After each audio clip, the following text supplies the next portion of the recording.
de João, capítulo de número 2, versículos de número 1 ao 12. Evangelho de João, capítulo de número 2, versículos de número 1 ao 12. Esse é um texto muito conhecido e, para ser bem sincero, eu estava com outra palavra no meu coração, mas o Senhor, de repente, Ele começou a pulsar esse texto e algumas notas que o próprio Deus tem escrito em meu coração através desse texto. Quero compartilhar com você.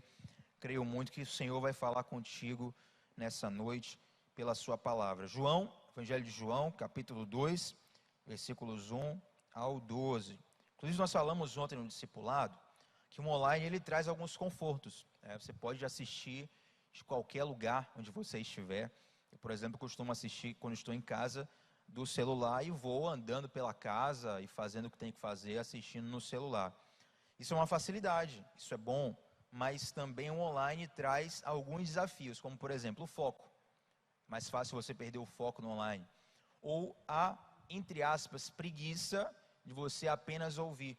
E é muito pedagógico para você que você acompanhe a palavra com a Bíblia aberta, anotando, marcando o texto. Até porque lá na frente, quando você for retomar a leitura desse texto, Deus já vai ministrar no seu coração em cima desse fundamento. Você não vai partir do zero, né? Imagina se todas as descobertas científicas que nós temos, se os cientistas não anotassem aquilo que eles descobriram. O avanço científico, o avanço tecnológico que nós temos, ele é fruto de alguém descobrir algo, documentar algo, e outras pessoas estudarem esse documento que já é feito. Você vai estudar a história do átomo. As pessoas acreditavam que o átomo era indivisível, porque alguém fez essa teoria. Outra pessoa estudou essa teoria e melhorou ela, e foi melhorando. E eu creio que também no estudo da palavra existe isso. Você toma nota, e logo depois Deus começa a avançar o conhecimento e a revelação dele a partir deste fundamento que você faz. Evangelho de João, capítulo 2, versículos 1 ao 12.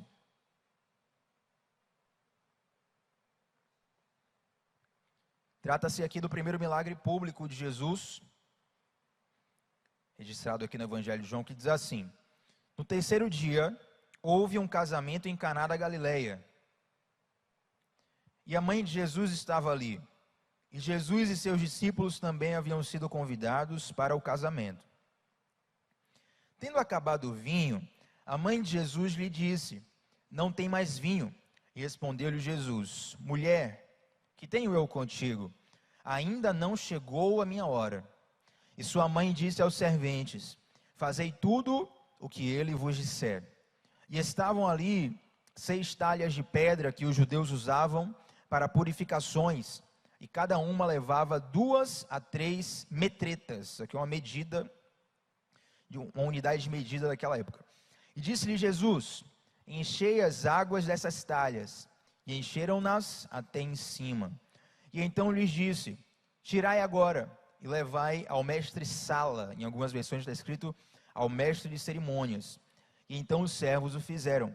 E logo que o mestre-sala provou a água transformada em vinho, não sabendo de onde viera, se bem que sabiam os serventes que tinham tirado a água, chamou o noivo e disse: todos põem primeiro o vinho bom, e quando já beberam fartamente, então o vinho inferior, mas tu guardaste até agora o bom vinho.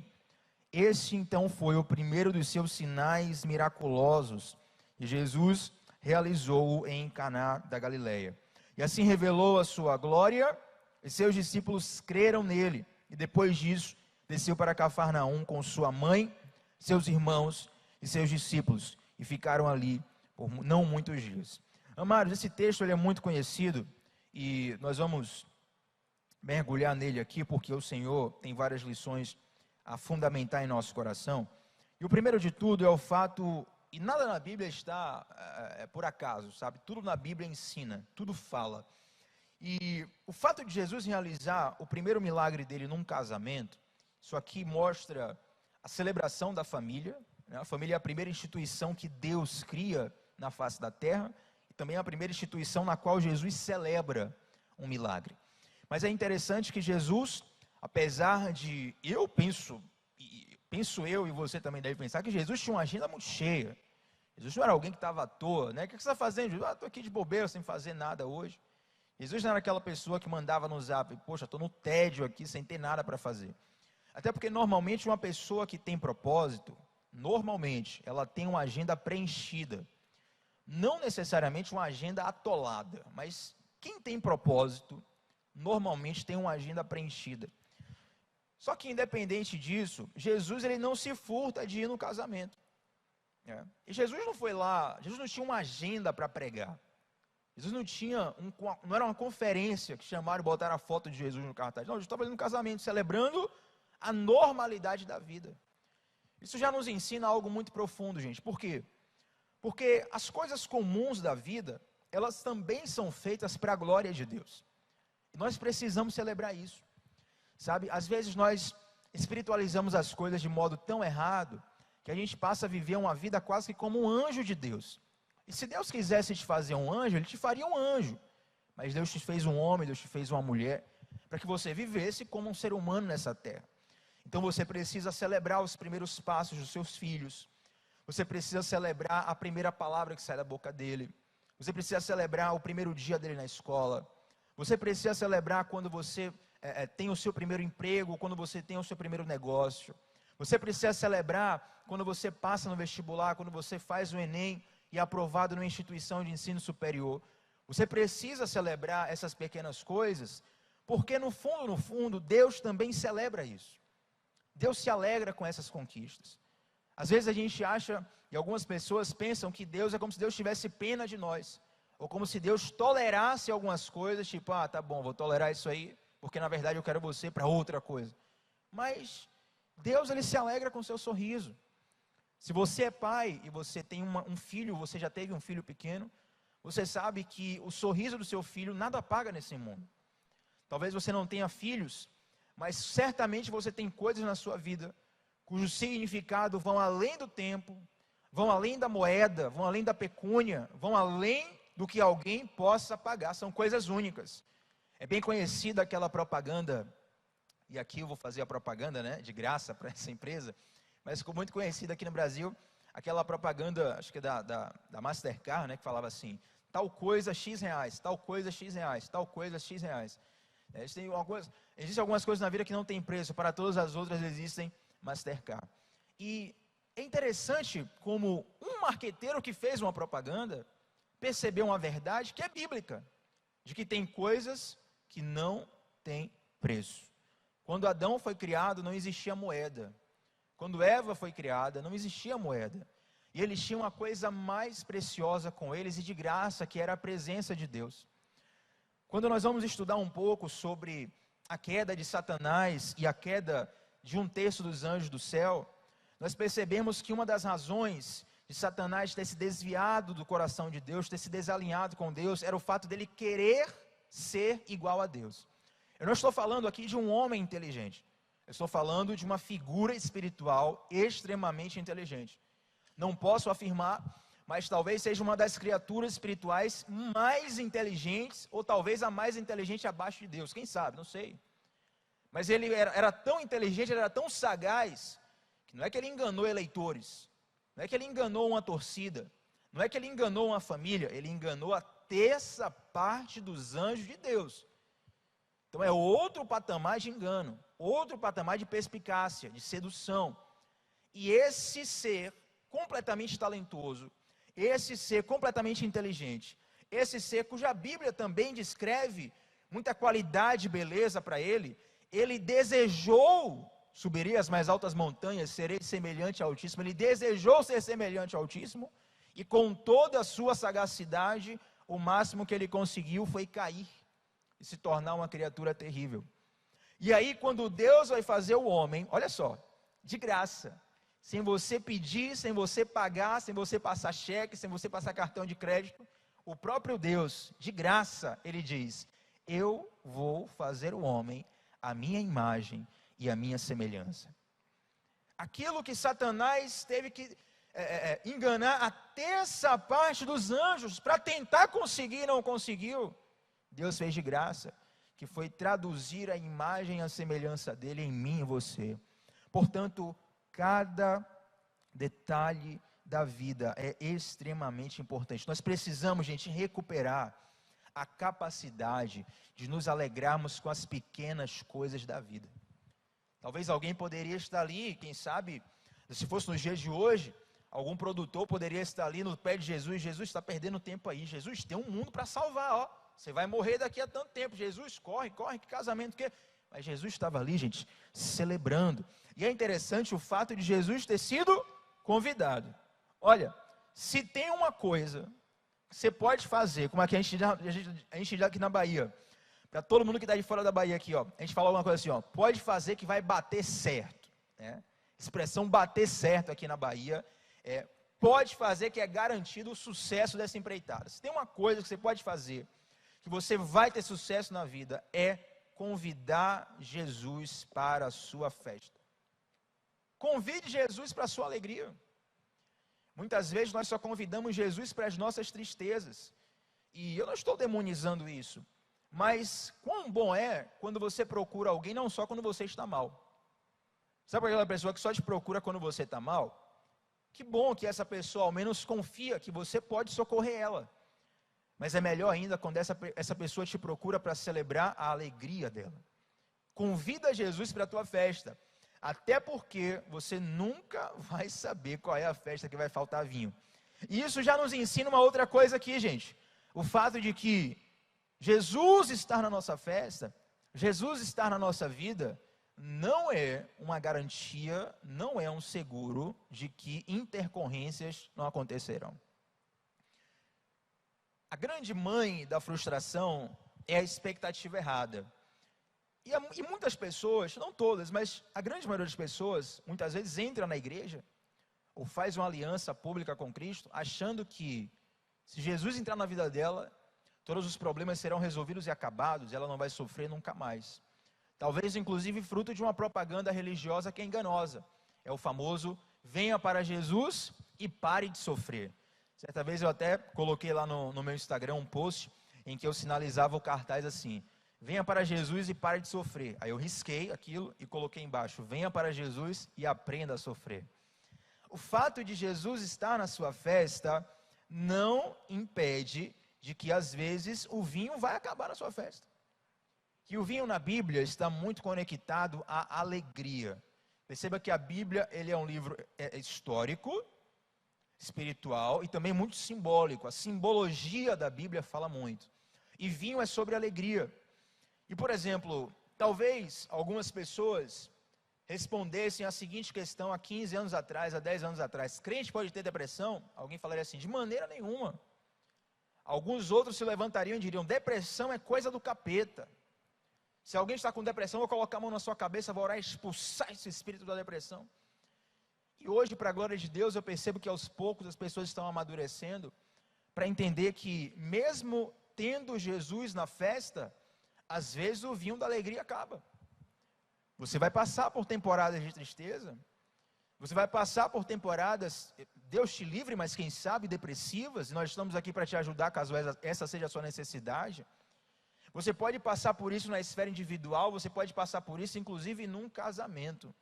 Na verdade, eu ainda não encontrei nenhum casamento saudável, que em algum momento o vinho daquele casamento não tenha acabado. Nem que seja por um dia. Certa vez perguntaram para a esposa do Billy Graham, o famoso evangelista já falecido Billy Graham, perguntaram para a esposa dele assim, esqueci o nome da esposa dele, né? Mas vamos colocar aqui, esposa de Billy Graham, responda uma coisa, você já pensou em se divorciar do Billy Graham? E aí a esposa dele respondeu assim, olha, já pensei até em matar, mas divorciar nunca. E é interessante como essa resposta traz um símbolo de que ela sequer cogita quebrar a aliança, mas ela reconhece que tem momentos em que a coisa não vai bem, sabe? E muitas vezes a gente traduz o não ir bem como ausência de Deus. Não estou bem no meu emprego, vou sair do meu emprego. Não estou bem no casamento, vou sair do casamento. Não estou bem na minha vida, vou tirar a vida. E nisso muitas besteiras são feitas, porque você não pode tomar decisões definitivas baseadas em problemas circunstanciais. E um erro maior ainda é você começar a partir para um espírito de murmuração, dizendo, aí, tá vendo? Confiei em Jesus, chamei Jesus para minha festa, fui para a igreja, entrei no grupo de comunhão, me batizei, estou ali acompanhando renovamente, fazendo mentoria com o pastor Diogo, mas eu estou com um desafio aqui no meu coração que eu não consigo vencer. É tudo enganação, rapaz, esse papo de igreja. Eu que fui bobo de acreditar nisso, eu que fui boba de acreditar nisso, mas na verdade, você precisa agradecer. Que bom que eu conheço Jesus, porque mesmo que eu não possa evitar problemas, eu conheço alguém que pode resolver problemas. E é interessante que o texto, ele diz que Maria percebe que não tem vinho. Olha só, tendo acabado o vinho, versículo 3, a mãe de Jesus já corre para Jesus. É interessante que Maria poderia ter tido 3 atitudes aqui. Primeiro, ela poderia criticar alguém. Poderia começar a levantar, quem é o responsável pela pessoa do vinho, porque a gente tem que limar essa pessoa. Olha, eu vou fazer um post aqui no meu stories agora com o nome da empresa, contratei a empresa tal, e infelizmente a empresa tal deixou faltar o vinho na festa. Eu vou aqui contactar os meus amigos famosos, e nós vamos procurar justiça, ressarcimento, indenização. Calma. Não estou dizendo que nada disso seja errado, mas tudo tem o seu tempo. Meu irmão, quando surge um problema, mais do que você identificar o que causou o problema, é urgente você buscar a solução. Sabe? Mais do que você ficar pilhado, por quê? Muitas vezes, nos problemas da sua vida, você perde tempo, nós perdemos tempo, querendo achar culpados. Quem foi que fez isso comigo? Por que eu me sinto assim? A culpa é de fulano, a culpa é de ciclano.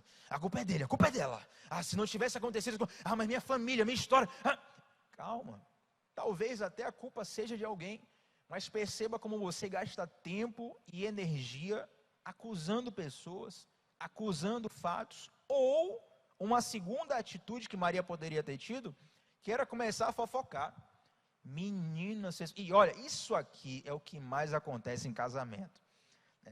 Crismel, nossa irmã que trabalha com casamentos, cerimoniais, enfim, ela sabe muito bem que uma das coisas mais criticadas em casamento é comida.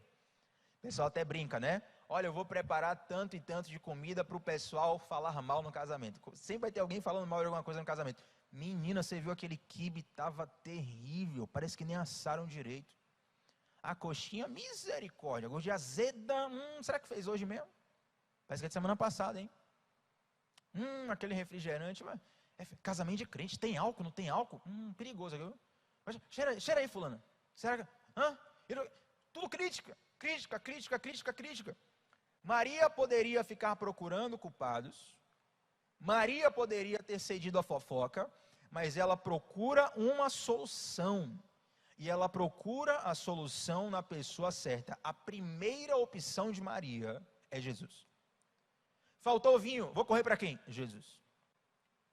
E essa é uma atitude que nos ensina muito, queridos, porque muitas vezes nós temos comunhão com aquele que pode nos ajudar em tudo, aquele que pode resolver todos os nossos problemas, que ele pode nos ajudar a lidar com os nossos problemas. E muitas vezes Jesus é a nossa última solução.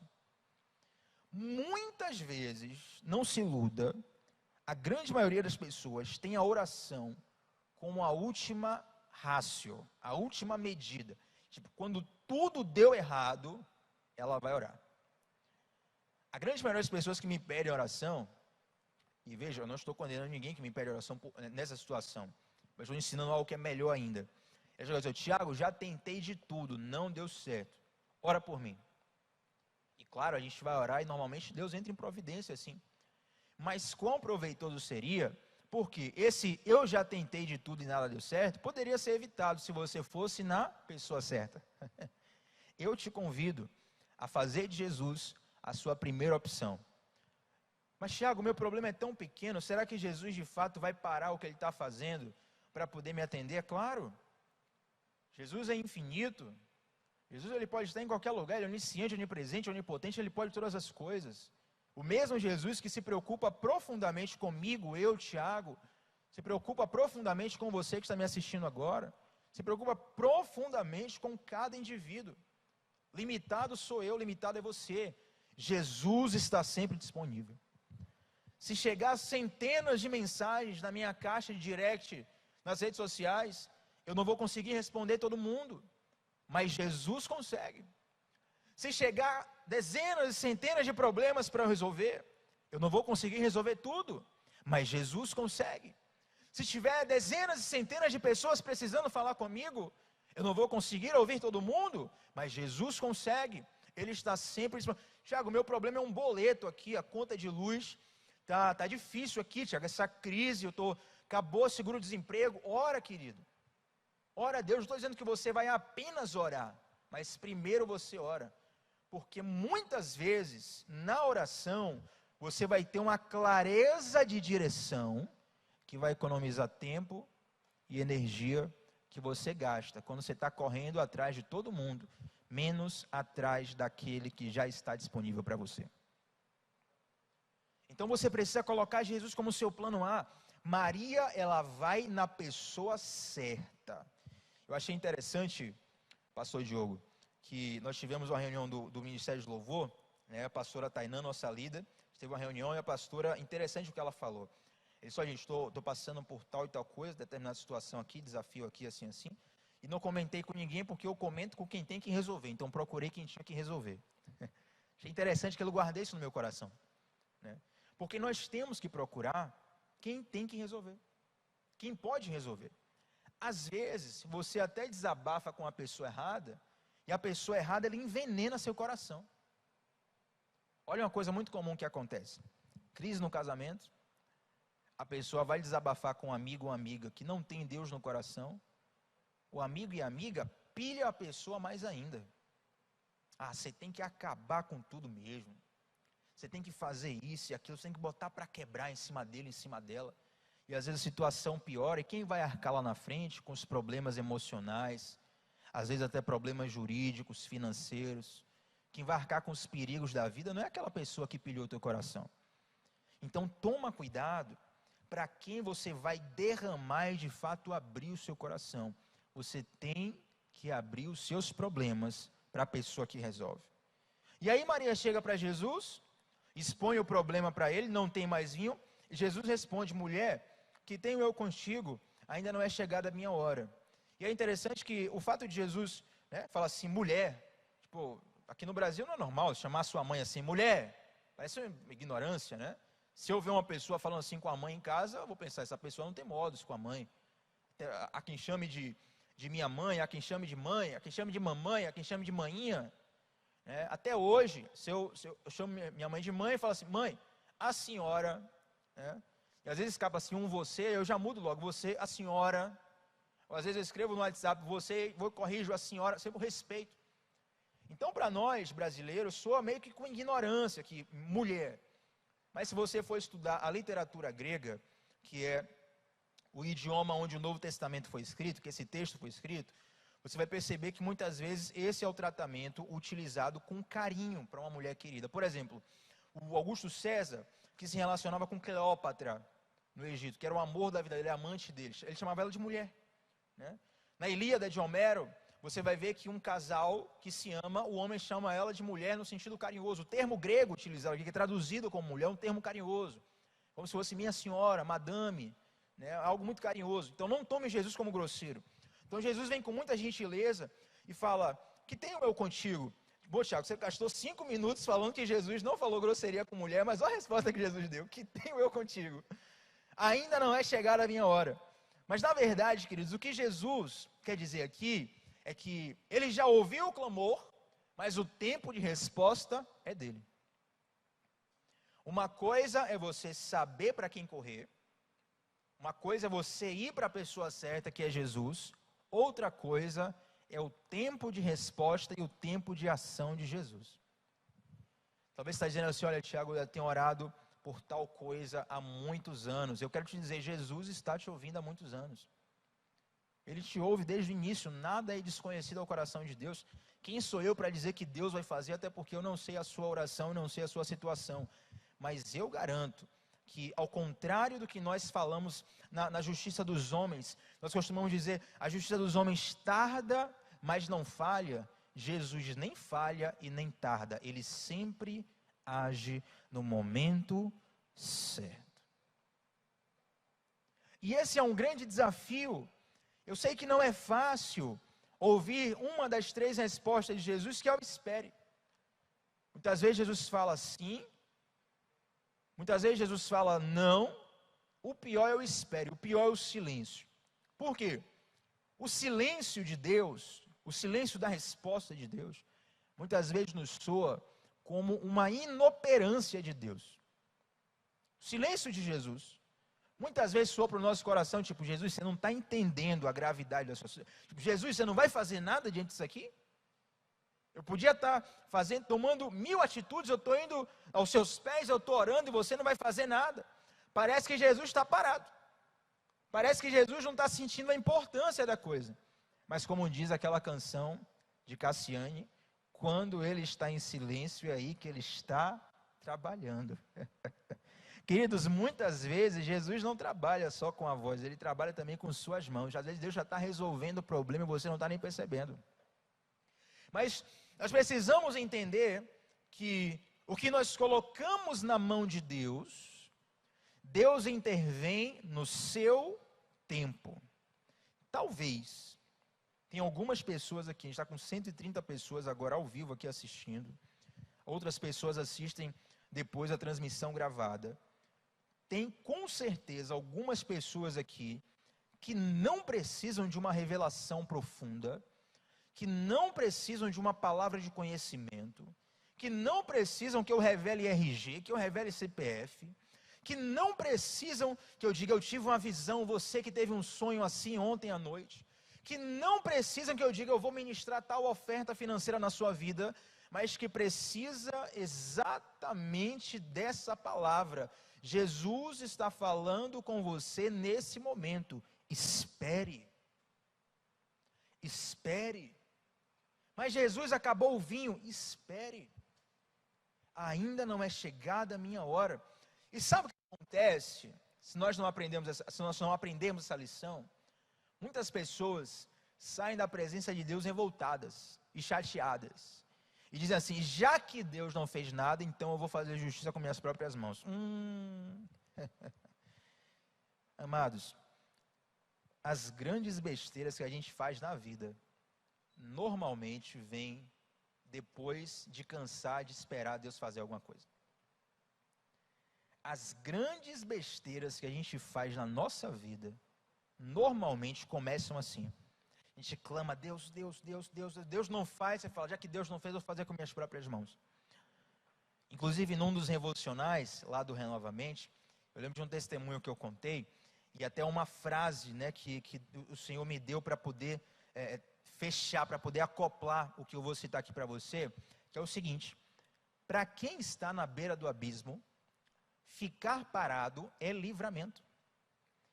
Para quem está na beira do abismo, ficar parado é livramento. Eu vou pedir para Rômulo. Rômulo, abre a câmera do palco inteiro. Só para eu dar um exemplo aqui. Abre a câmera do palco inteiro. Pronto. Eles estão vendo o palco aqui. Imagina que eu estou aqui, ó. Estou caminhando na direção do abismo. Tá? Estou caminhando. Eu já estou na beira do abismo. E estou dizendo, Deus faz alguma coisa. Eu quero ir para frente, eu quero ir para frente, eu quero ir para frente. E Deus está me freando. E eu penso, poxa, Deus não está me entendendo. Eu estou querendo avançar, estou querendo avançar, estou querendo avançar. E você não está entendendo que isso aqui é livramento. Para quem está na beira do abismo, ficar parado é livramento. Talvez você está chateado, dizendo, Tiago, Deus não faz minha vida avançar. Mas querido, quem sabe se tua vida avançar, você vai cair no abismo. E Deus sabe mais do que você. Eu estava conversando com uma pessoa alguns meses atrás sobre uma situação muito séria, essa pessoa desabafando comigo, dizendo, minha família não faz nada, a justiça não faz nada, e ninguém, o meu opositor que está cometendo injustiça contra mim, ele está dominando toda a situação, ele está me pirraçando, ele está tirando minha paciência, eu vou tomar uma atitude, e eu orei e falei, Senhor, me dá uma palavra. E a palavra que Deus me deu para essa pessoa foi justamente essa. Para quem está na beira do abismo, ficar parado no livramento, calma. Se você fizer isso, será que realmente vai... Sabe o que aconteceu? A pessoa esperou. E dias depois, Deus reverteu toda a situação. Muitas vezes a melhor atitude que você pode ter, querido, é descansar no tempo de Deus. Maria poderia sair dali revoltada e dizer: acho que Jesus não entendeu direito a gravidade da situação. Estou aqui no casamento da minha amiga, sonhou com essa festa a vida inteira. Casamento, gente, esse casamento aqui no Brasil, século 21, num período onde a família é completamente desprezada. Esse casamento é uma das festas mais importantes hoje, que dirá naquela época, no contexto judeu. A cerimônia chegava a durar dias. E muitas vezes as pessoas só casavam, na verdade, hoje é muito mais comum você ver segundo, terceiro, quarto casamento, por diversos motivos. Naquela época era muito comum a pessoa ter apenas um casamento. Ou por se manter de fato até a morte com aquela pessoa, ou muitas vezes a viúva nem voltava a se casar.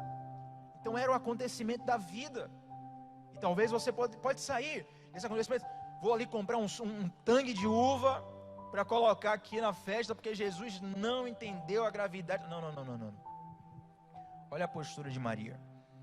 Ela sai e ela diz aos servos: façam tudo o que ele vos disser.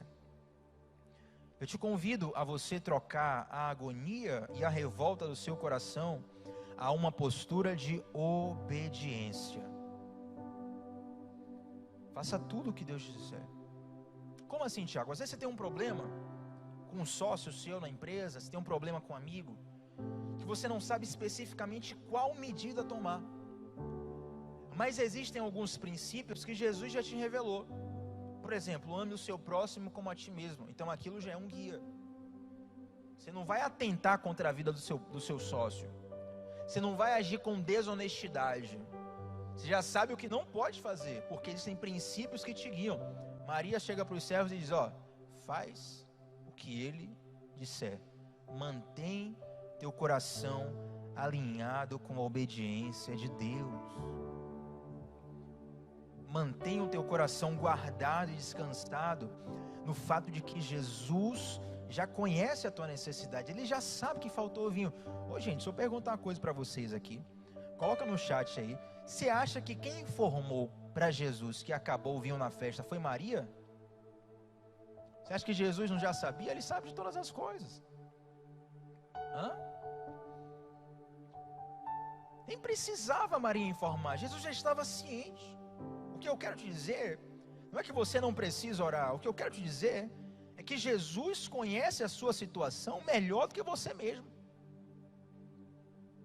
Talvez você fale assim: não, Tiago, você não está entendendo a gravidade aqui. Realmente eu não entendo. Mas eu quero te dizer, nem você entende da sua situação como Jesus entende.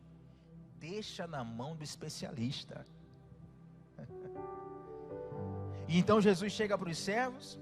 Versículo 6, estavam ali 6 talhas de pedras que os judeus usavam para as purificações, e cada um levava 2 a 3 metretas. E disse-lhe Jesus: enchei de água essas talhas, e encheram-nas até em cima. Gente, aqui tem um grande mistério de Deus. A Bíblia sempre fala, inclusive, também através de símbolos. E quando a Bíblia fala assim, os judeus usavam essas águas para purificação, é interessante que, se nós voltarmos para a antiga aliança, nós perceberemos que a água sempre é muito utilizada para momentos de purificação em rituais de sacrifícios a Deus. Jesus pega essa água e transforma ela em vinho. Alegria, derramamento de sangue. Aquilo que era a lei, Jesus agora transforma em graça.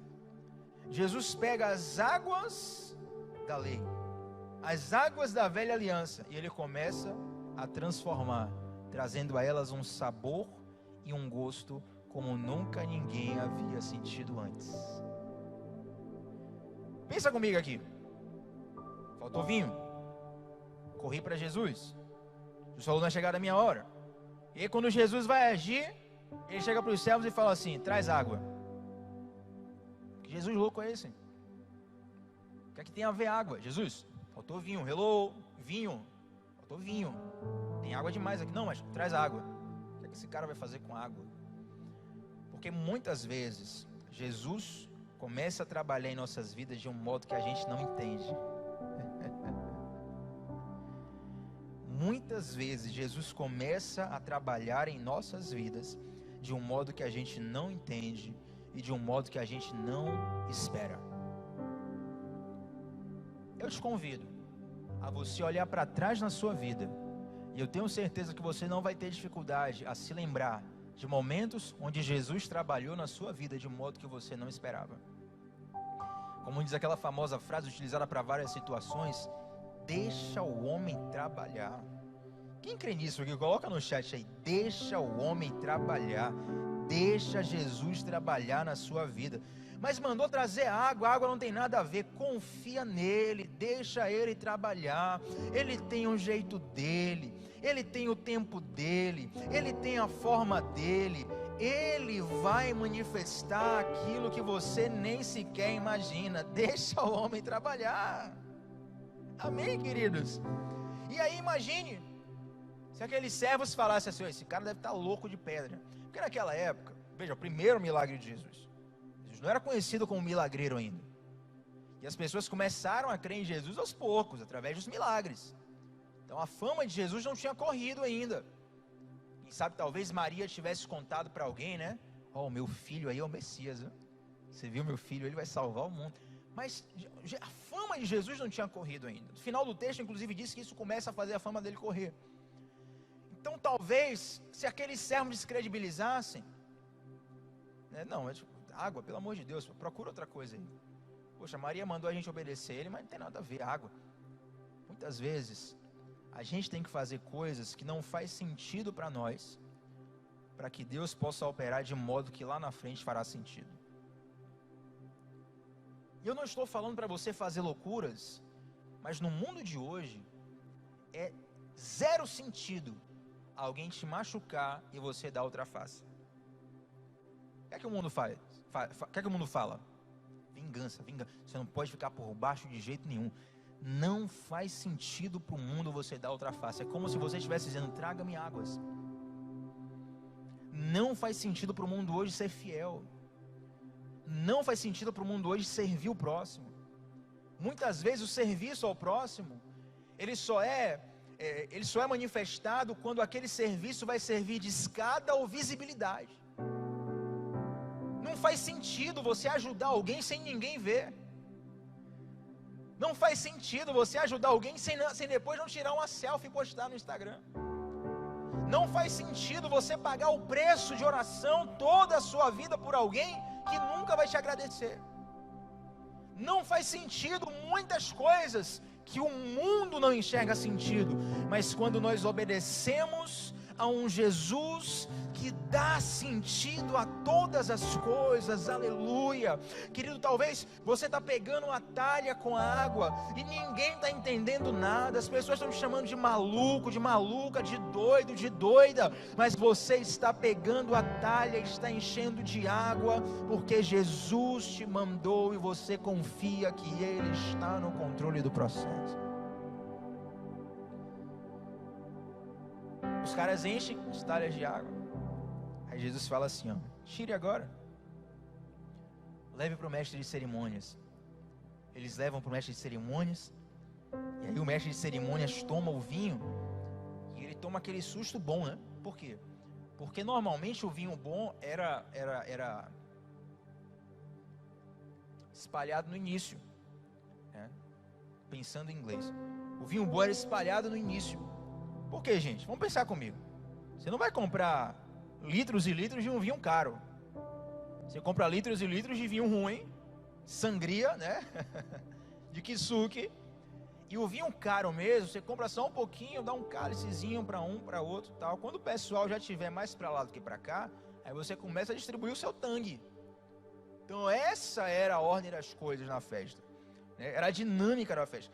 E aí o mestre de cerimônias, sem saber que havia acontecido um milagre, ele toma o vinho, vê a qualidade do vinho, ele vai até o noivo. Ele diz, olha, muitas pessoas deixam o melhor vinho para o início, mas você deixou o melhor vinho para o final. Amados, isso aqui tem tantos significados, tantos significados, tantos significados. Mas um deles eu quero enfatizar, é o fato de que muitas vezes, pela escassez da vida, A gente quer provar o melhor vinho do início. Deixa eu te fazer uma pergunta aqui. Se o auge da sua vida for aos 20 anos, o que é que vai ser todo o restante da sua vida? Se o auge da sua vida for aos 30 anos, o que é que você vai fazer os próximos 30, 40, 50? Não sei que você morra cedo. Muitas vezes o mundo vende o seguinte: o vinho da sua juventude é escasso, a vida é escassa, você precisa aproveitar a sua vida. E quando o mundo fala isso, normalmente você precisa pecar. Cara, como é que você vai desperdiçar a sua juventude, a sua vida, a sua energia, servindo a Jesus, sendo crente? Mas só quem prova do vinho de Jesus sabe que o vinho começa a ficar melhor ainda quando ele coloca a mão nesse vinho, quando ele entra nessa história. Ei, o seu vinho vai ficar melhor quando Jesus entrar na sua história. Assim como a tradição secular daquela época, assim como a tradição judaica daquela época, ela serviu o melhor vinho no início. Às vezes o mundo vende isso para você: olha, aproveita, faz tudo que você tem vontade de hoje, porque amanhã você vai morrer, você só tem uma vida. Eu te digo o contrário: já que você só tem uma vida, entrega essa uma vida para Jesus. Até porque pecado não é querer sentir prazer, pecado é se contentar com pouco prazer. As pessoas que estão escravizadas pelo pecado, elas olham para os servos de Cristo, para os filhos de Deus, e dizem: essa é uma vida sem prazer. Vocês não sabem o que é prazer. Prazer é curtir a vida fazendo isso, aquilo e aquilo outro. E é bem verdade que algumas atitudes pecaminosas de fato trazem algum nível de prazer, mas níveis muito pequenos se comparados ao prazer de viver no centro da vontade de Deus. Experimente perguntar para uma pessoa que se afastou dos caminhos do Senhor. E eu te pergunto nessa noite, eu sei que você está aqui agora me assistindo: qual foi o melhor momento da sua vida, se não o momento em que você servia a Jesus e tinha Ele como seu Senhor e Salvador?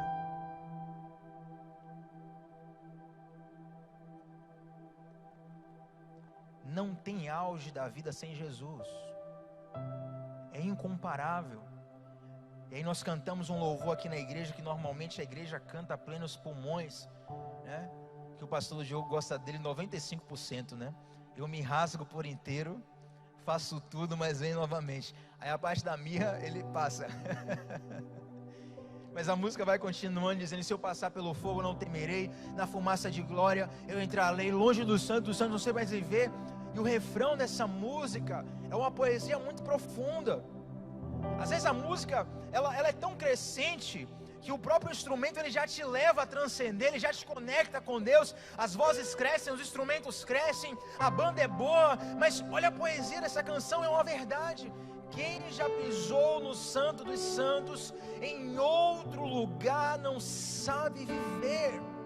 Porque o sabor do vinho que Jesus tem para te oferecer é muito melhor do que o melhor vinho que o mundo possa te oferecer, do que o melhor vinho que o pecado possa te oferecer, do que o melhor vinho que a vingança possa te oferecer, do que o melhor vinho que desejar mal ao outro possa te oferecer, do que o melhor vinho que o descontrole sexual possa te oferecer, do que o melhor vinho que qualquer pessoa possa te oferecer. O vinho de Jesus é melhor.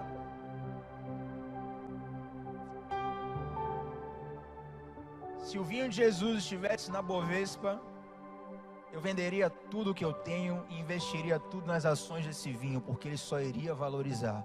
Não existe vinho tão bom quanto aquele vinho que vem originado de Jesus. Aleluia. Agora perceba, em toda essa história aqui, tem casamento, tem um noivo e tem uma noiva, mas em nenhum momento você vê o noivo e a noiva dialogando no texto e tal. O noivo só aparece quando o mestre de cerimônia chama ele. Toda a história ronda em torno de Maria identificar, levar para Jesus, Jesus chamar os servos colocarem a água, transformar vinho, o mestre de cerimônias, enfim, a gente já está concluindo aqui. Mas isso mostra como, mesmo sem os noivos terem solicitado nada a Jesus, o valor de uma intercessão gerou uma intervenção. Uma intercessão gerou uma intervenção. Uma intercessão gerou uma intervenção. Você não sabe, mas tem pessoas orando por você. Muitas vezes você se sente só, mas em algum lugar Deus levanta pessoas para orar por você. Não foram nenhuma nem duas vezes. Quero chamar aqui o ministério de louvor já. Não foram nenhuma nem duas vezes, onde em alguns momentos eu me senti só, e aí logo depois de me sentir só, chegava alguém no WhatsApp, chegava alguém no SMS, telefone, na rede social, e falava assim: Deus me incomodou essa noite para orar pela tua vida. Estou passando aqui só para dizer que eu estou orando por você. E talvez você não saiba por que você caiu aqui nesse culto, nessa pregação, nessa palavra. Em algum momento alguém orou por você. Deus levanta pessoas para intercederem pela sua vida. Mas Deus também quer te levantar como intercessor que vai afetar a vida de alguém. Quem sabe é uma pessoa que Deus está colocando no seu coração agora mesmo. Essa pessoa não vai te pagar nada. Essa pessoa não vai te elogiar por nada. Talvez essa pessoa nem te conheça, mas você vai ser um instrumento de Deus para causar uma intervenção na vida dela. Interessante, rapaz, uma situação que eu vi no metrô aqui de Salvador alguns anos atrás. Eu vi um cara, um rasta, né? A única característica que eu lembro dele é que ele é um rasta. Todo rasta a gente chama de rasta, né? Um rasta. E, rapaz, eu vi aquele cara, me deu na hora uma vontade de orar por aquele cara, um negócio incrível. Eu não senti vontade de pregar para ele, não senti vontade de falar com ele, senti vontade de orar por ele. Aí ele no metrô, eu fiquei próximo a ele e comecei a interceder ali em silêncio. Meu Deus, esse rasta aqui, eu orando. Passei uns 10 minutos ali fazendo uma oração pesada sobre ele. Senti isso muito forte no coração. Ele saiu do metrô, ele foi na frente, eu não falei com ele. Eu orando. E assim, eu não consegui entender, mas eu tenho convicção no meu coração que Deus tinha algo com ele. 2 semanas depois eu encontrei o mesmo cara. Incrível. E quando eu encontrei ele de novo, Deus me deu um desejo muito grande de orar por ele. Comecei a orar. Não senti desejo de falar com ele, de chamar ele, nada, só orar. E Tiago, você já falou com ele na vida? Não. Vi ele 2 vezes na vida, as 2 vezes que eu vi, eu orei ali uns 20 minutos no total por ele e encontrou um intercessor. Deus queria fazer algo. Mas Tiago, esse exemplo não é tão absurdo, querido? Esse é um exemplo extremo. Mas eu poderia passar a noite aqui te contando exemplos de pessoas que do nada vieram ao meu coração e eu falava assim: estou orando por você. E era o start para a pessoa desabar contando tudo o que estava passando. Certa vez uma pessoa em específico, o Senhor Deus do nada me incomodou para orar contra espíritos de morte e suicídio na vida dessa pessoa. E ali eu orei, clamei, busquei, fiz um clamor muito forte. E depois mandei uma mensagem para a pessoa assim, do nada, já tinha meses que eu não falava com a pessoa. Mandei uma mensagem para a pessoa assim: ó, não se mate. A pessoa botou cara de susto assim, como assim? Eu falei: não se mate, Deus está mandando dizer para você, não se mate. Ele falou: cara, como que você sabe? Eu falei: não sei, eu estou orando aqui por você, Deus pediu para orar por você e mandar uma mensagem para você, não se mate. E naquele momento, aquela pessoa estava num banheiro, pronto a cortar os seus pulsos e tirar a sua vida.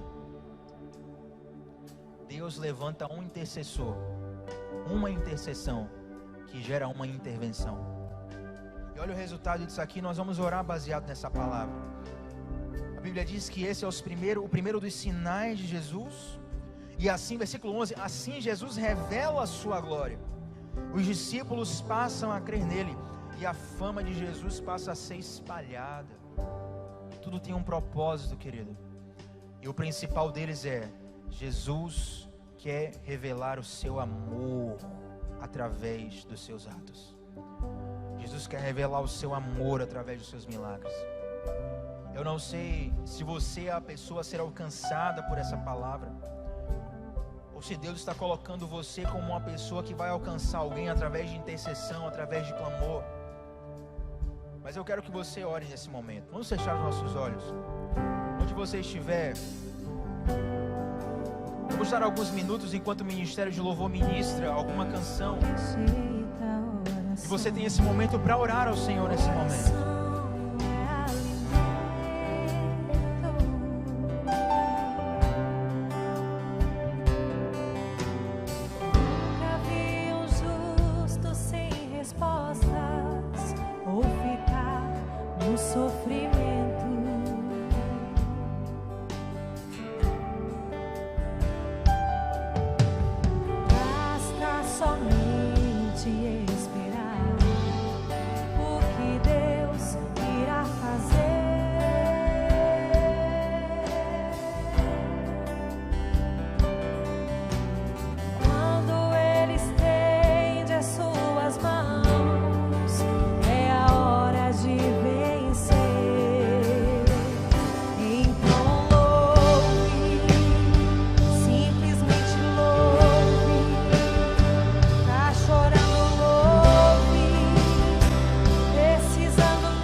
Nessa noite,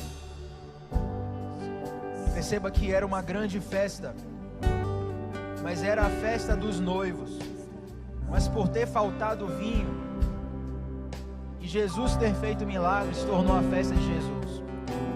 Nós hoje no Ocidente só conhecemos essa festa porque faltou vinho nela. Nós aprendemos aqui que é bom convidar Jesus para a nossa festa.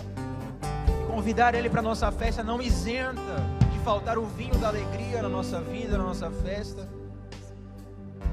Mas às vezes, queridos, é bom quando falta o vinho, porque a situação que depende de um milagre transforma a sua historinha particular na historinha de Jesus. Eu estou te fazendo você olhar para a sua história, para os seus desafios aqui, entendendo que muitas situações difíceis, não murmure, não murmure. Essas são circunstâncias onde o Senhor vai operar, e a sua história vai ser conhecida como a história de Jesus. A festinha que você preparou achando que era a sua festinha particular, vai ser a festinha de Jesus. A situação que você está vivendo, que você acha que é a sua situação, e ninguém se importa, vai ser conhecida como a situação em que Jesus transformou, e o nome dele será exaltado, o nome dele será glorificado. Glória a Deus pelos vinhos que faltam, quando Jesus está na festa. Porque embora nós não saibamos o que fazer, temos um Deus que sabe o que fazer. Embora nós não podemos responder, nós podemos clamar a um Deus que responde em todo o tempo, no tempo dele. Nós podemos ter a certeza de que o vinho de Jesus, aleluia, é melhor do que qualquer vinho que o mundo possa nos oferecer. Pai, eu te dou graças por essa noite, eu te dou graças por essa palavra, eu glorifico o teu nome.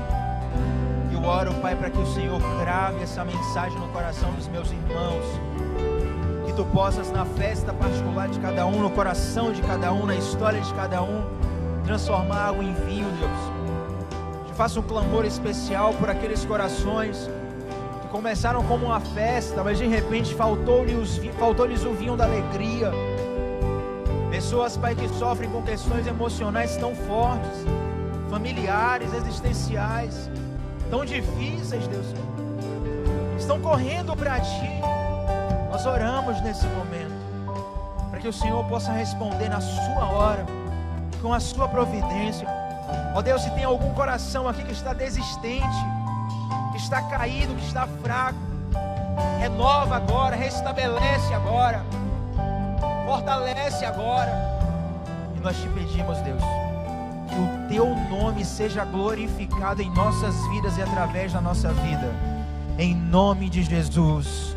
Amém, amém, amém. Que Jesus abençoe poderosamente seu restante de noite, seu restante de semana, e que o Senhor crave essa palavra no seu coração.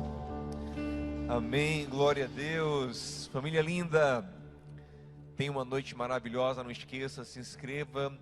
Os cultos presenciais, domingo, as vagas estão acabando.